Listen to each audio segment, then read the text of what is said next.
जो हमारा पहला लेक्चर था उसमें हमने सेक्शन 10 तक कंप्लीट किया था। आज हमें सेक्शन 11 से आगे पढ़ना है।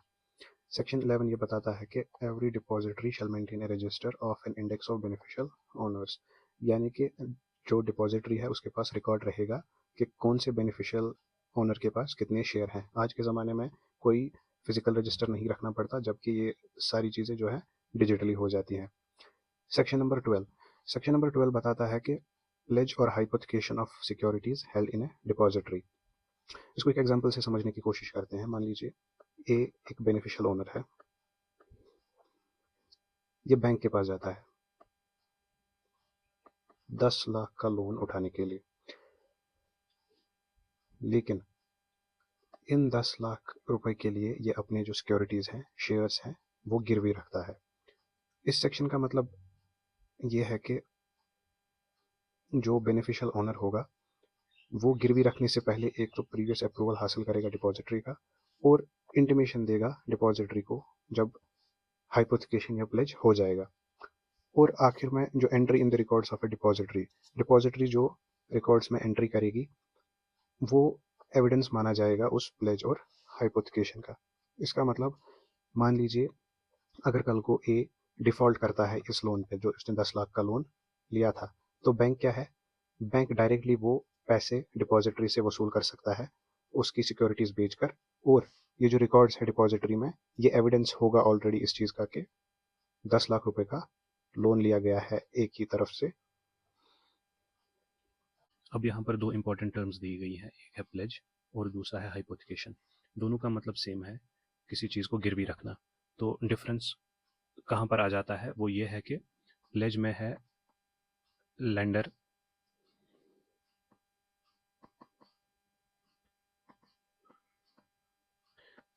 पोजीशन लेता है एसेट का। मान लीजिए आपने गोल्ड अगर किसी बैंक लोन के अगेंस्ट गिरवी रखा, तो ये जो गोल्ड है ये लेंडर के पास रहेगा। और in case of hypothecation you retain the asset. Hypothecation के केस में क्या होता है, आप जो एसेट है वो अपने पास ही रखते हैं, लेकिन लेंडर के पास राइट होता है कि अगर आप डिफॉल्ट करते हो लोन पे तो वो आपका ये एसेट उस केस में सीज करके बेच सकता है। आगे चल के सेक्शन 13 हमें ये बताता है कि every depository shall furnish to the issuer information about the transfer of securities in the name of beneficial owners. Depository और इशूअर, मान लीजिए ए ने बी को ट्रांसफर किए 100 रिलायंस शेयर्स, तो इस सिचुएशन में क्या होगा, जो डिपॉजिटरी है, डिपॉजिटरी इशूअर यहाँ पे रिलायंस की कंपनी बन जाती है। डिपॉजिटरी यहाँ पर इन्फॉर्म करेगी उस कंपनी को कि आपके जो 100 शेयर्स थे वो ए से बी को ट्रांसफर हुए हैं। इसका मतलब इशूअर जो है उसके पास भी इंफॉर्मेशन रहेगी, और जो डिपॉजिटरी है उसके पास भी रिकॉर्ड्स में चेंज होगा बेनिफिशियल ओनर का नाम फ्रॉम ए टू बी। आगे लिखा गया है कि issuer shall make available to the depository copy of relevant records in respect of securities held by such depository. ऊपर हमने देखा डिपॉजिटरी जो है वो इशूअर को इन्फॉर्मेशन देगा अगर ट्रांसफर ऑफ सिक्योरिटीज होता है, ठीक है। और यहाँ बताया गया है कि इशूअर जो है कि कोई कंपनी जैसे रिलायंस, एयरटेल, ये अवेलेबल कराएगी डिपॉजिटरी को रिलेवेंट रिकॉर्ड्स जो भी होंगे इन respect of securities held by such depository. जो भी शेयर्स किसी इशूअर ने इशू किए होंगे, जो भी शेयर्स किसी कंपनी ने इशू किए होंगे, वो उसका रिलेवेंट रिकॉर्ड डिपॉजिटरी को प्रोवाइड करेगी। सेक्शन 14 हमें ये बताता है कि if a beneficial owner seeks to opt out of a depository in respect of any security he shall inform the depository accordingly. अभी पहले हमने कुछ टाइम पहले पढ़ा था कि या तो आप फिजिकल सर्टिफिकेट रख सकते हैं या आप डिजिटली इसको डिपॉजिटरी में स्टोर कर सकते हैं। अब अगर कोई बेनिफिशियल ओनर चाहता है कि मैं डिपॉजिटरी से ओप्ट आउट करूं, ओप्ट आउट करने का मतलब ये है कि अब उसे डिजिटली अपनी सिक्योरिटीज नहीं रखनी, तो जो डिपॉजिटरी है वो अपने रिकॉर्ड्स में से उसका नाम काट देगी, और एवरी इशूअर, इशूअर यानी कि वो कंपनी जिसके वो शेयर्स थे, वो 30 डेज के अंदर अंदर फिजिकल सर्टिफिकेट ऑफ सिक्योरिटी जो कि फिजिकल फॉर्म में होगा उस बेनिफिशियल ओनर को प्रोवाइड करेगी। यहाँ याद रखने वाली ये बात है कि इशूअर को ये सिर्फ 30 दिन के अंदर अंदर करना होगा। सेक्शन 15 फिर हमें ये बताता है कि bankers book evidence act 1891 shall apply in relation to a depository as if it were a bank. पहले हम देखते हैं कि बैंकर्स बुक एविडेंस एक्ट क्या हमें बताता है। ये एक्ट हमें ये बताता है कि वो रिकॉर्ड जो एक बैंक मेंटेन करता है अपने यूजुअल कोर्स ऑफ बिजनेस के दौरान, चाहे वो फिजिकल फॉर्म में हो या इलेक्ट्रॉनिकली हो, वो हम एज एविडेंस यूज कर सकते हैं। यहाँ पर ये बता रहा है कि डिपॉजिटरी को बैंक माना जाएगा। इसका मतलब कि वो रिकॉर्ड जो डिपॉजिटरी अपने पास रखती है उसको हम कोर्ट में एज एन एविडेंस यूज कर सकते हैं। उसके बाद सेक्शन 16 हमें बताता है कि any loss cause to beneficial owner due to the negligence of depository या पार्टिसिपेंट। अगर बेनिफिशियल ओनर को डिपॉजिटरी या पार्टिसिपेंट की वजह से कोई लॉस होता है तो depository shall indemnify such beneficial owner. तो ये डिपॉजिटरी की रिस्पॉन्सिबिलिटी रहेगी कि वो आपको इंडेमनिफाई करे, और फिर आगे चल के जो डिपॉजिटरी है वो ये रिकवर कर सकती है पार्टिसिपेंट से इन केस पार्टिसिपेंट की गलती हो। सेक्शन 17 हमें फिर ये बताता है कि राइट्स ओब्लिगेशंस ऑफ डिपॉजिटरीज पार्टिसिपेंट्स या इशूअर्स जो भी होंगे वो स्पेसिफाई किए जाएंगे बाय रेगुलेशंस, ठीक है। या the eligibility criteria for admission of securities into the depository. इसका मतलब कौन सी टाइप के सिक्योरिटीज जो हैं वो डिपॉजिटरी में स्टोर रहेंगी ये भी डिटरमाइन किया जाएगा बाय रेगुलेशंस। और ये रेगुलेशन जो है ये कौन बनाएगी? Securities and exchange board of India. और हमने ये देखा था कि बाय लॉज जो है वो डिपॉजिटरी खुद बनाएगी, रूल्स अगर हैं वो सेंट्रल गवर्नमेंट बनाएगा। उसके बाद सेक्शन 18 हमें ये बताता है कि बोर्ड जो है यानी कि securities and exchange board of India it can call for information या इंक्वायरी बिठा सकता है। Call information relating to securities, make inquiry या इंस्पेक्शन। और जो डायरेक्टर, मैनेजर, पार्टनर, सेक्रेटरी या कोई एम्प्लॉई होगा किसी डिपॉजिटरी का या इशूअर का, ये उसकी रेस्पॉन्सिबिलिटी होगी कि he shall on demand produce all information. तो यहाँ हमने देखा बोर्ड कोई भी इंफॉर्मेशन सीख कर सकता है, और ये जो एम्प्लॉयज़ है इंक्लूडिंग डायरेक्टर, मैनेजर या पार्टनर, इनकी रेस्पॉन्सिबिलिटी होगी वो information securities and exchange board of India को देना। आगे फिर सेक्शन 19 में हमें ये बताया गया है कि बोर्ड जो है it may cause directions, it may issue directions to any depository या पार्टिसिपेंट या इशूअर। यहाँ इंपॉर्टेंट चीज़ जो याद रखने वाली है वो ये है कि अगर आप कोई प्रॉफिट बनाते हो या खुद का नुकसान होने से बचाते हो, लेकिन by indulging in any transaction और activity in contravention of the provisions of this act, इस एक्ट की खिलाफ वर्जी आप करते हो, इसका मतलब इस एक्ट के प्रोविजंस के अगेंस्ट जाके अगर आप कोई प्रॉफिट बनाते हैं या अपना नुकसान होने से बचाते हैं तो बोर्ड क्या करेगा? बोर्ड ऑर्डर देगा to discharge an amount equal to the wrongful gain made और लॉस अवर्टेड। तो उतना अमाउंट जो है जो आपने फ्रॉड करके अर्न किया हो या नुकसान होने से बचाया हो वो आपको वापस करना पड़ेगा बोर्ड की तरफ।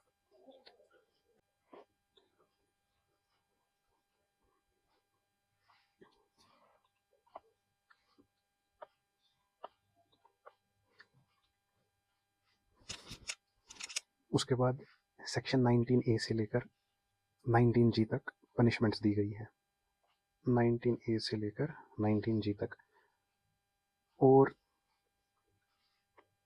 इन पनिशमेंट्स को हम यहीं पे कंप्लीट करने की कोशिश करेंगे ताकि आपके लिए भी काम इजी हो, क्योंकि इसमें बस याद रखने की ज़रूरत है किस चीज़ में क्या पनिशमेंट मिल सकती है। Failure to furnish information. मान लीजिए securities and exchange board of India ने कोई इन्फॉर्मेशन सीख की जो कि डिपॉजिटरी प्रोवाइड नहीं कर पाया या कोई पार्टिसिपेंट जो है प्रोवाइड नहीं कर पाया, तो उस सिचुएशन में पेनल्टी जो बनेगी 1,00,000 रुपीज़ या जो एक्सटेंड हो सकती है to 1,00,000 rupees for each day subject to maximum of 1 crore. Penalty for failure to enter into an agreement, इस चीज़ के लिए failure to redress investors grievances, इस चीज़ के लिए डिले इन डीमेटीरियलाइजेशन, इस चीज़ के लिए फेलियर टू रिकॉन्साइल रिकॉर्ड्स, इस चीज़ के लिए failure to comply with directions issued by board under section 19, इस चीज़ के लिए 1,00,000 rupees which may extend to 1,00,000 rupees per day subject to a maximum of 1 crore, सबके लिए सेम टाइप ऑफ पनिशमेंट दी जाएगी। अब जो दो चीज़ें इंपॉर्टेंट बनती है यहाँ पर वो है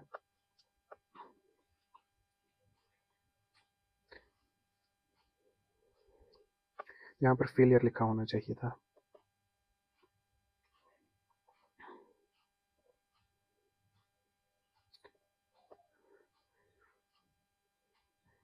failure to conduct business in fair manner, अगर आप फेयर मैनर में अपना बिजनेस कंडक्ट नहीं करते हो तो जो पेनल्टी बनेगी वो होगी 5 crore rupees, which may extend to 25 crore rupees, या 3 टाइम्स जो आप प्रॉफिट बनाते हो, जो आपका गेन होगा।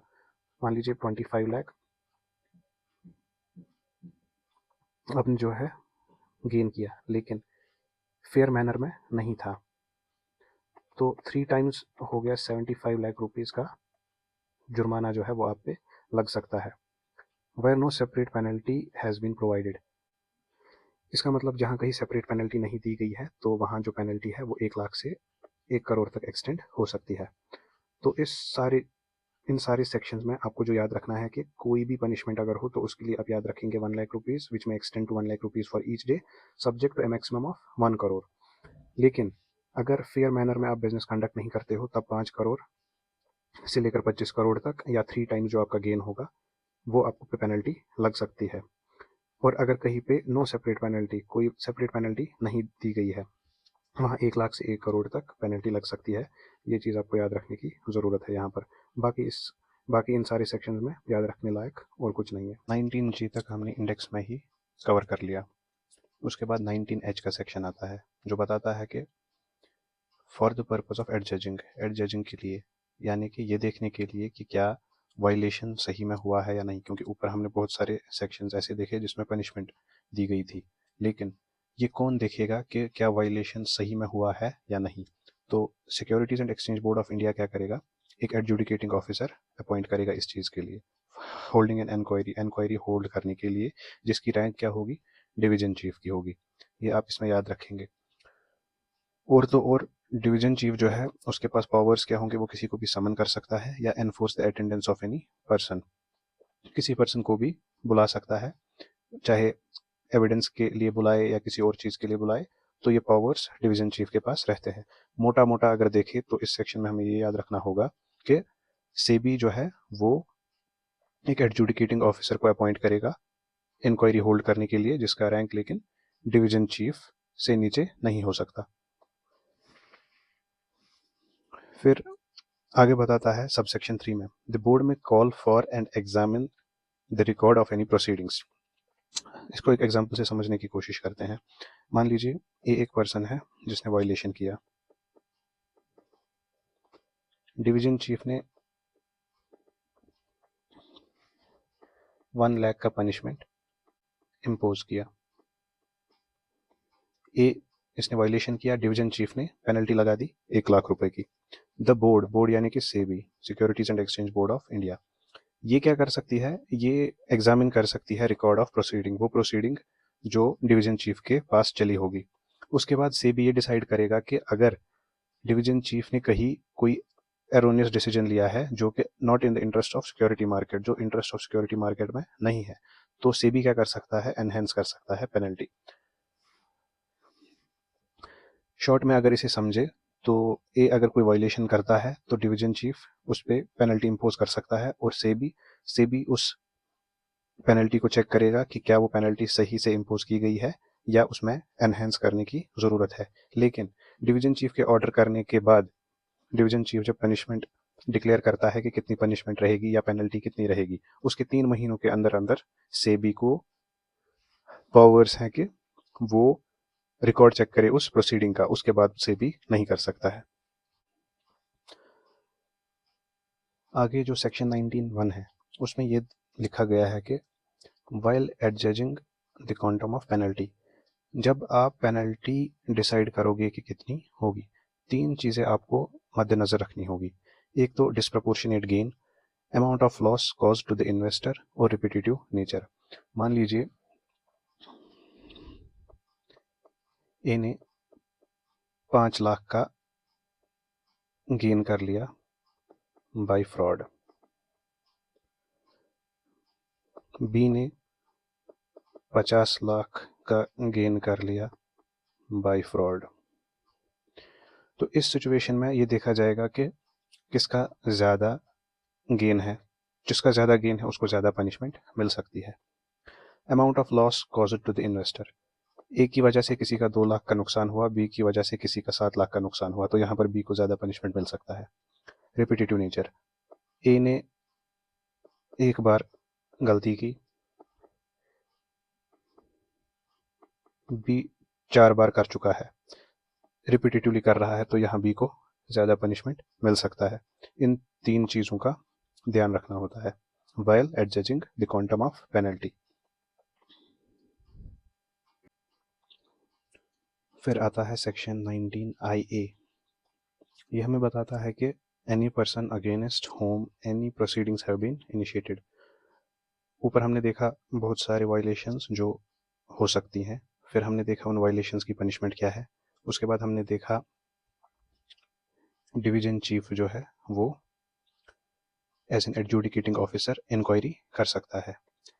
अब जिसके खिलाफ डिवीजन चीफ ने प्रोसीडिंग स्टार्ट कर दी हो, तो वो पर्सन क्या कर सकता है, may file an application in writing to the board for proposing settlement. वो प्रपोज कर सकता है सेटलमेंट, सेटलमेंट एज इन के we will settle the issue instead of going any further. उसके बाद बोर्ड जो है वो एग्री कर सकता है सेटलमेंट के लिए, और उसके बाद बोर्ड का जो भी फैसला होगा उससे कोई अपील लाई नहीं करेगी।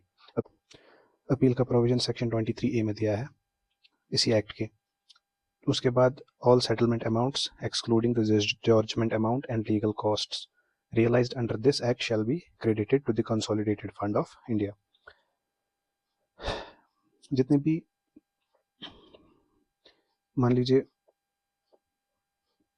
पेनल्टी जितनी भी इम्पोज की जाएगी वो जाएगी कंसोलिडेटेड फंड ऑफ इंडिया में।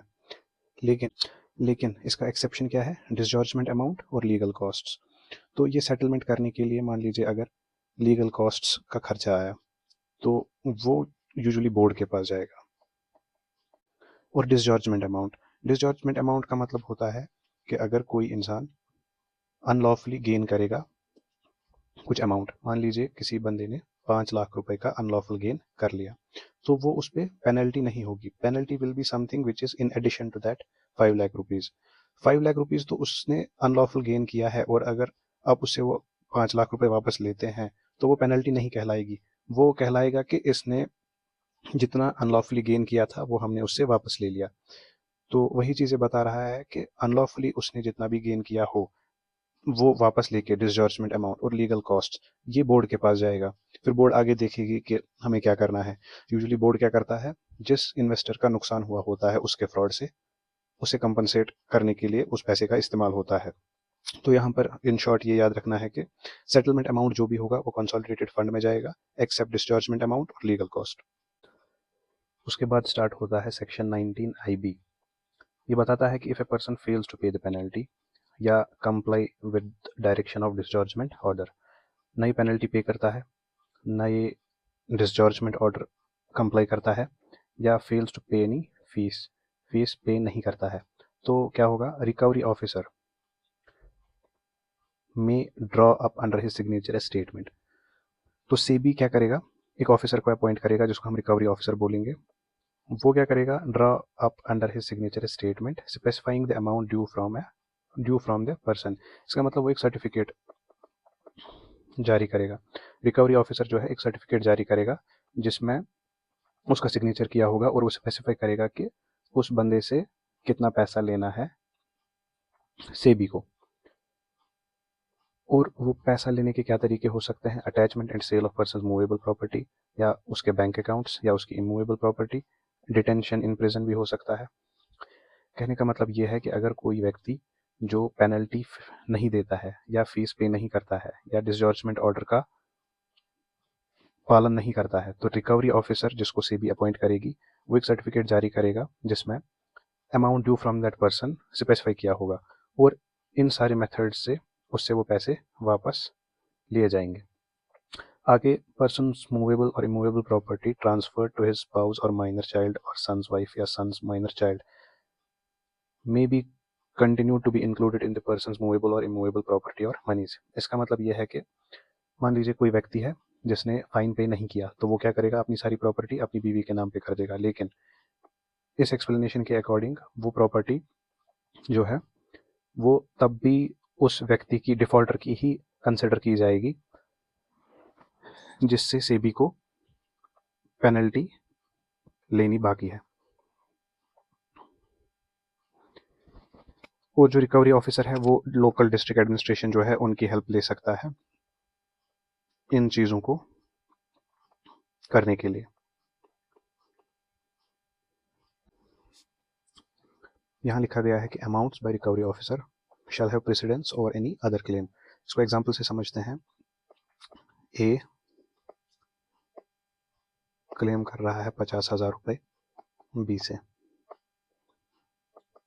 रिकवरी ऑफिसर क्लेम कर रहा है 30,000 रुपये इसी व्यक्ति से बी से, और बी के पास कितना अमाउंट है 40,000 होगा। ये पहले रिकवरी ऑफिसर के 30,000 रुपीज़ दिए जाएंगे, वहाँ बचे 10,000, तब जाके कहीं इसको 10,000 मिलेंगे। यही होता है कि रिकवरी ऑफिसर को प्रेसिडेंस दी जाएगी ओवर एनी अदर क्लेम। उसके बाद बताता है कि रिकवरी ऑफिसर कौन हो सकता है। Means any officer of the board who is authorised. Securities and exchange board of India किसी भी ऑफिसर को ऑथराइज कर सकती है और वो तब जाके रिकवरी ऑफिसर की फंक्शंस डिस्चार्ज करेगा। उसके बाद continuance of proceedings. When a person dies his legal representative shall be liable. ये कंटिन्यूअंस ऑफ प्रोसीडिंग्स में लिखा गया है कि इंसान के मरने के बाद भी जो उसकी लाइबिलिटीज़ हैं वो वैसी की वैसी रहती है, एज इफ वो जिंदा ही है। उसकी लाइबिलिटीज जो है वो लीगल रिप्रेजेंटेटिव को फुलफिल करनी पड़ती है। लेकिन याद रखने वाली बात यह है कि legal representative shall be liable only in case the penalty has been imposed before the death of the deceased person. जो व्यक्ति मरता है अगर उसके मरने से पहले उस पर कोई पेनल्टी इम्पोज होती है, सिर्फ वो पेनल्टी फुलफिल करने की रिस्पॉन्सिबिलिटी उसके लीगल रिप्रेजेंटेटिव को होगी। आगे ये बताता है कि एनी प्रोसीडिंग फॉर डिसजॉर्जमेंट अगर है जो कि इनिशिएट हुआ है डिसीज्ड के खिलाफ before his death shall be deemed to have been initiated against legal representative and continued. इसका मतलब अगर डिसजॉर्जमेंट की कोई प्रोसीडिंग उसके अगेंस्ट स्टार्ट हुई है तो वो कंटिन्यू होगी लीगल रिप्रेजेंटेटिव के अगेंस्ट भी।